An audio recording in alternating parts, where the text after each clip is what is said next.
السلام علیکم ورحمۃ اللہ۔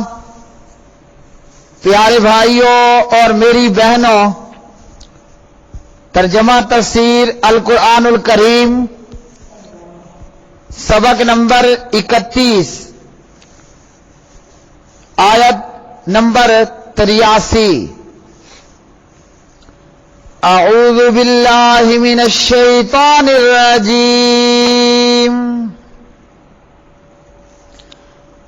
وَإِذْ أَخَذْنَا مِيثَاقَ بَنِي إِسْرَائِيلَ لَا تَعْبُدُونَ إِلَّا اللَّهَ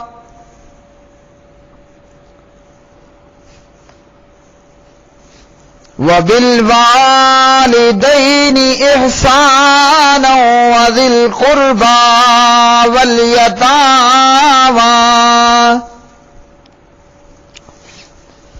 واليتامى والمساكين وقولوا للناس حسنا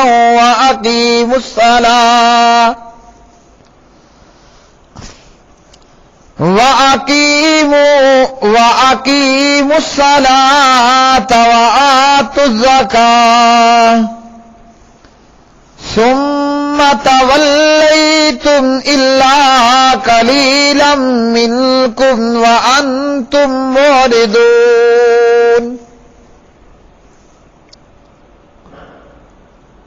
اور جب ہم نے بنی اسرائیل سے پختہ عہد لیا کہ تم اللہ کے سوا کسی کی عبادت نہ کرو گے اور ماں باپ اور قرابت والے اور یتیموں اور مسکینوں سے احسان کرو گے اور لوگوں سے اچھی بات کہو اور نماز قائم کرو اور زکوٰۃ دو، پھر تم پھر گئے مگر تم میں سے تھوڑے اور تم منہ پھیرنے والے تھے۔ وَإِذْ اور جب اخذنا ہم نے لیا میثاقا پختہ وعدہ بنی اسرائیل سے لا تعبدون نہ تم عبادت کرو گے الا مگر اللہ تعالی کی، وبالوالدین اور ماں باپ سے احساناً نیک سلوک کرنا، وذی القربى اور قرابت داروں، والیتامى اور یتیموں، والمساکین اور مسکینوں سے، وقولوا اور تم کہو، للناس لوگوں سے، حسناً اچھی بات، واقیموا اور تم قائم کرو، الصلاۃ نماز کو، وآتوا اور تم دو، الزکاۃ زکوٰۃ، ثم پھر تولیتم تم پھر گئے، الا مگر قلیلا تھوڑے، منکم تم میں سے، وانتم جبکہ تم معرضون اعراض کرنے والے ہو۔ پیارے بھائیوں، اس آیت مبارکہ میں اللہ سبحانہ و تعالی نے بنی اسرائیل سے ایک عہد لیا، ایک وعدہ لیا۔ اس سے گزشتہ آیات میں بنی اسرائیل کو احسانات، انعامات یاد دلائے گئے جو ان کے بزرگوں پر کیے گئے، اور ان لوگوں نے شکر گزاری کی بجائے کفر کیا، جس کے نتیجے میں اللہ سبحانہ و تعالیٰ کے عذابات ان لوگوں پر نازل ہوئے۔ اب یہاں بنی اسرائیل کو وہ عہد یاد دلایا جا رہا ہے جو بنیادی احکامات، عبادت، معاملات، بنیادی احکامات ان سے لیا گیا تھا، اور بتایا جا رہا ہے کہ بنی اسرائیل نے اس عہد کی پابندی نہ کی اور اس سے بے پرواہی اختیار کی۔ تو اللہ سبحانہ و تعالیٰ نے اس آیت میں فرمایا، مطلب یہ کہ پیچھے جو تم نے کیا سو کیا، اب آئندہ کے لیے اس بات کو اختیار کر لو کہ اللہ سبحانہ و تعالی کی عبادت کرنی ہے، عبادت کے اندر کسی کو بھی شریک نہیں ٹھہرانا۔ جو اس عہد اور اس وعدے پہ پورا اتر جائے گا، اللہ وحدہ لا شریک اس کو معاف فرما دے گا اور اللہ سبحانہ و تعالی اس پر اپنے انعامات کر دے گا۔ عبادت کے تعلق سے عبادت کی 4 قسمیں ہیں۔ بدنی عبادت جیسے طواف، رکوع، سجدہ وغیرہ، مالی عبادت جیسے صدقہ، خیرات، نذر و نیاز ماننا، زبانی عبادت جیسے کسی کے نام کا وظیفہ، اٹھتے بیٹھتے چلتے پھرتے کسی کا نام لینا، قلبی عبادت یعنی دل سے کسی پر بھروسہ رکھنا، کسی سے خوف کھانا یا امید رکھنا، یہ سب عبادتیں اللہ ہی کے لیے ہیں۔ ان میں سے جس کسی نے اللہ کے ساتھ کسی اور کو شریک بنایا وہ شرک کا مرتکب ہوگا۔ یہاں مدد مانگنے، بھروسہ کرنے کے حوالے سے کہ ما فوق الاسباب مدد کرنے والی ذات وہ صرف اللہ وحدہ لا شریک کی ذات ہے، اور یہ ایک اللہ وحدہ لا شریک کی عبادت یہ تمام لوگوں سے جو ہے وہ تمام لوگوں کو اس بات کا حکم ہوا اور تمام لوگوں کو یہ پیغام دیا گیا کہ عبادت صرف وحدہ لا شریک پاک پروردگار کی کرنی ہے۔ وما ارسلنا من قبلك من رسول الا نوحي اليه انه لا الہ الا انا فاعبدون۔ اور جو پیغمبر ہم نے آپ سے پہلے بھیجے ان کی طرف بھی یہی وحی بھیجی کہ میرے سوا کوئی معبود نہیں، لہذا تم میری ہی عبادت کرو۔ وَلَقَدْ بَعَثْنَا فِي كُلِّ أُمَّةٍ رَسُولًا أَنِ اعْبُدُوا اللَّهَ وَاجْتَنِبُوا الطَّاغُوتَ۔ اور یقیناً ہم نے ہر امت میں ایک پیغمبر بھیجا کہ اللہ ہی کی عبادت کرو اور طاغوت بتوں کی پرستش سے اجتناب کرو۔ تو عبادت ایک اللہ کی کرنی ہے، یہ ہر ایک کے لیے پیغام ہے۔ اللہ نے بنی اسرائیل کے تعلق سے یہاں فرمایا، مطلب اس آیت کا جو کرتوت تمہارے بڑے بزرگوں نے کیے سو کیے، اب اپنی خیر چاہتے اور خیر مناتے ہو تو اللہ وحدہ لا شریک کی عبادت کرو۔ یعنی عزیر علیہ السلام کو اللہ کا بیٹا کہنا، عیسیٰ علیہ السلام کو اللہ کا بیٹا کہنا، یا 3 میں تیسرا اور 3 میں ایک کہنا، ان تمام چیزوں کو چھوڑو اور اللہ کو ایک اللہ اکیلے کو پوجو۔ اگر اللہ وحدہ لا شریک کی عبادت کرو گے بغیر کسی شرک کے تو اللہ تعالیٰ بہت مہربان ہے، مومنوں کے لیے اس کی مہربانیاں عام ہیں۔ اس آیت میں اللہ سبحانہ و تعالیٰ نے بالخصوص فرمایا ماں باپ کے ساتھ اچھا سلوک کرنا، ماں باپ کے ساتھ اچھا سلوک کرنا ہے۔ ماں باپ کے ساتھ اچھے سلوک کے تعلق سے قرآن پاک میں دیگر بھی بہت ساری آیات کے اندر بیان ہوا، دیگر موقعوں پر بیان ہوا، اور ماں باپ کے تعلق سے حدیث کے اندر بھی پیارے نبی علیہ الصلوۃ والسلام نے بہت سی احادیث کے اندر ہمیں بتایا۔ ابن مسعود رضی اللہ تعالی عنہ راوی ہے اور بخاری مسلم کی روایت ہے، بخاری میں 527 نمبر کی یہ روایت ہے۔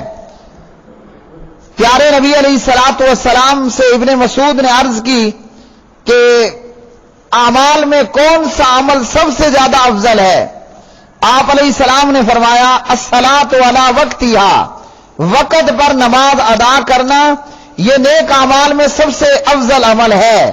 قلت ثم ای، ابن مسعود کہتے ہیں پھر کون سا؟ میں نے کہا، آپ نے آپ نے فرمایا بر الوالدین، اماں ابا کے ساتھ، والدین کے ساتھ حسن سلوک کرنا، اچھا سلوک کرنا۔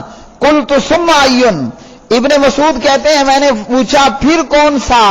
تو آپ نے فرمایا الجہاد فی سبیل اللہ، اللہ کی راہ میں جہاد کرنا۔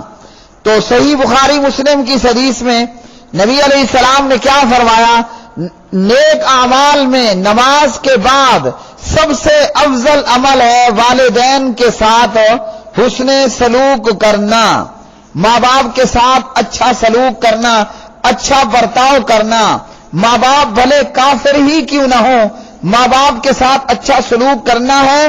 دنیا داری رواداری میں جو بات قرآن اور حدیث کے خلاف ہو، وہ ماں باپ ہو یا کوئی اور ہو، ان کی نہیں ماننی۔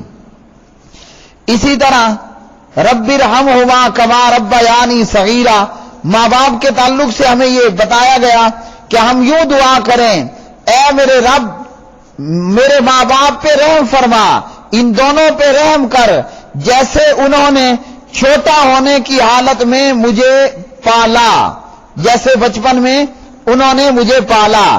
اس کے بعد اللہ سبحانہ و تعالی نے یتیموں کے تعلق سے بیان فرمایا۔ یتیم وہ ہے جس کا والد بچپن میں ہی فوت ہو جائے۔ حضرت علی بن ابی طالب رضی اللہ تعالیٰ عنہ بیان کرتے ہیں نبی علیہ الصلوۃ والسلام نے فرمایا بالغ ہونے کے بعد یتیمی نہیں ہے۔ یتیم جس کا والد فوت ہو جائے اور وہ کم عمر ہو، جب وہ بالغ ہو گیا اب یتیمی کوئی نہیں ہے۔ جب وہ بچپن میں ہے، کم عمری میں ہے، بالغ نہیں ہے تو وہ یتیم ہے۔ اور بلوغت کے لیے نمبر 1 زیر ناف بال اگائیں، نمبر 2 بچی ہے حیض آ جائے، یا لڑکا ہے احتلام ہو جائے، یا بلوغت کے لیے بچی بچہ کی عمر 15 سال ہو جائے۔ تو اللہ سبحانہ و تعالی نے یہاں یہ فرمایا کہ یتیموں کے ساتھ احسان کرنا، اچھا سلوک کرنا۔ اور پھر اسی طرح فرمایا مساکین، مساکین سے مراد وہ لوگ ہیں جن کے پاس اپنے اور اپنے اہل و عیال پر خرچ کرنے کے لیے کچھ نہ ہو، تو یہ جو ہے وہ مساکین لوگ ہیں جن کے پاس اپنے اور اپنے اہل و عیال پر خرچ کرنے کے لیے کچھ نہ ہو، یعنی کہ وہ تنگ دست ہوں، غریب الحال ہوں، مفلوق الحال ہوں۔ تو اللہ سبحانہ و تعالیٰ نے فرمایا کہ مسکینوں کے ساتھ بھی احسان کرنا ہے۔ اور اسی طرح فرمایا کہ اچھی بات کہنی ہے، اچھی بات کہنی ہے، اچھی بات یعنی اچھا کلام کرنا ہے، اچھی گفتگو کرنی ہے۔ اور اسی طرح امام ابن کثیر رحمہ اللہ نے فرمایا کہ قول حسن یہ ہے کہ نیکی کا حکم دے، برائی سے منع کرے، بردباری اور عفو و درگزر سے کام لے، برداشت سے کام لے، حوصلے سے کام لے۔ اور اسی طرح جو ہے وہ کوئی زیادتی کر دے تو کوشش کرے کہ درگزر سے کام لے، اور لوگوں سے اچھی بات کرے، اور ہر وہ اچھی عادت جس کو اللہ تعالیٰ پسند فرماتا ہے۔ پیارے نبی علیہ السلام سے ابو ذر رضی اللہ عنہ نے روایت کیا، فرمایا کہ کسی نیکی کو حقیر مت سمجھو، اگر تم کچھ اور نہ کر سکو تو کم از کم اپنے بھائی سے کھلے چہرے خندہ پیشانی کے ساتھ ملو۔ صحیح مسلم حدیث نمبر 26 نمبر کی یہ روایت صحیح مسلم میں۔ تو بنی اسرائیل کو یہ بھی حکم ہوا کہ اچھی بات کہنی ہے، اچھا کلام کرنا ہے۔ پھر اللہ سبحانہ و تعالیٰ نے فرمایا کہ نماز کو قائم کرو، نماز قائم کرو اور زکوٰۃ دو۔ تو نماز کا قائم کرنا اور زکوٰۃ کا ادا کرنا، جبکہ بنی اسرائیل نے ان تمام باتوں کو پسے پشت ڈال دیا، اللہ کی عبادت میں غیروں کو شریک بنا ڈالتے، ماں باپ کے ساتھ برا سلوک کرتے، اور اسی طرح رشتہ داروں کے ساتھ برا سلوک کرتے، جیسے آگے کل کی آیت میں آئے گا کہ بنی اسرائیل کیسے جو ہے وہ رشتے ناتے اور قوم قبیلے اور برادریوں اور دور کے قریب کے لوگوں کے ساتھ، اپنے ہی ہم مذہب لوگوں کے ساتھ، اپنے ہی ہم قبیلہ لوگوں کے ساتھ یا اپنے ہی تعلق داروں کے ساتھ کس قسم کا برا رویہ اور برا معاملہ رکھا کرتے تھے۔ ان تمام باتوں کو بنی اسرائیل نے پس پشت ڈالا اور یہاں بھی انہوں نے اپنے ڈیٹھ پنے کا ثبوت دیا اور ان تمام باتوں کو دیدہ اور دانستہ انہوں نے پس پشت ڈال دیا اور اللہ کی نافرمانی کی۔ اللہ سبحانہ و تعالی اس قدر مہربان ہیں کہ بنی اسرائیل میں سے بھی جو اچھے لوگ تھے ان کے تعلق سے اس آیت میں اللہ رب العالمین نے بتا دیا کہ تھوڑے سے لوگ ہیں، تھوڑے سے لوگ جو اس عہد پر ان باتوں پر قائم رہے، اور اکثریت جو ہے وہ اللہ سبحانہ و تعالیٰ سے یہاں بھی غداری کا اور عہد شکنی کا ارتکاب کرنے والی تھی۔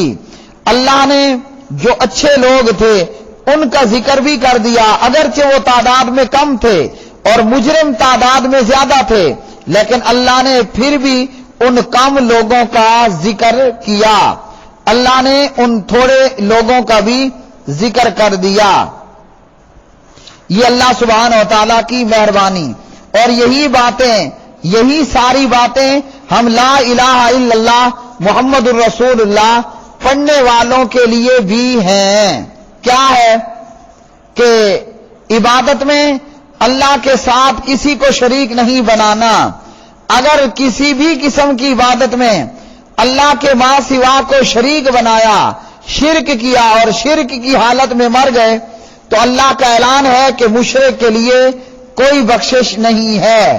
اور اسی طرح والدین کے ساتھ اچھا سلوک کرنا ہے، اور رشتہ داروں قرابت داروں کے ساتھ اچھا سلوک کرنا ہے، یتیموں مسکینوں کے ساتھ اچھا سلوک کرنا ہے، اور لوگوں سے اچھی بات کہنی ہے، نماز قائم کرنی ہے، زکوٰۃ ادا کرنی ہے۔ اگر یہ سارا کچھ کر لیا تو اللہ نے ایسے لوگوں کے لیے جنتیں تیار کی ہیں۔ اور جس کسی نے شرک کیا، برے معاملات رکھے لوگوں کے ساتھ، نماز نہ پڑھی، زکوٰۃ ادا نہ کی، تو پھر ایسوں کے لیے اللہ سبحانہ و تعالی نے جہنم تیار کی ہے۔ اللہ پاک پروردگار سے دعا ہے کہ اللہ رب العالمین ہمیں توحید کو اختیار کرنے کی توفیق عطا فرمائے، اور اللہ ہمیں شرک سے اپنی حفاظت میں رکھے، اللہ توحید پر ہمیں کاربند رکھے، اور والدین کے ساتھ اچھا سلوک کرنے، رشتہ داروں یتیموں مسکینوں کے ساتھ اچھا سلوک کرنے، لوگوں سے اچھی بات کرنے، عفو درگزر کرنے، معاف کرنے کی توفیق دے۔ اللہ ہمیں نماز پڑھتے ہوئے زندہ رکھے، مال دے تو اس کی زکوٰۃ ادا کرتے ہوئے زندہ رکھے، نماز پڑھتے ہی حالت میں نماز قائم کرتے ہوئے ہمارا اس دنیا سے خاتمہ ہو، اور اللہ ہمیں بے نمازی ہونے سے بچائے۔ وآخر دعوانا ان الحمد للہ رب العالمین۔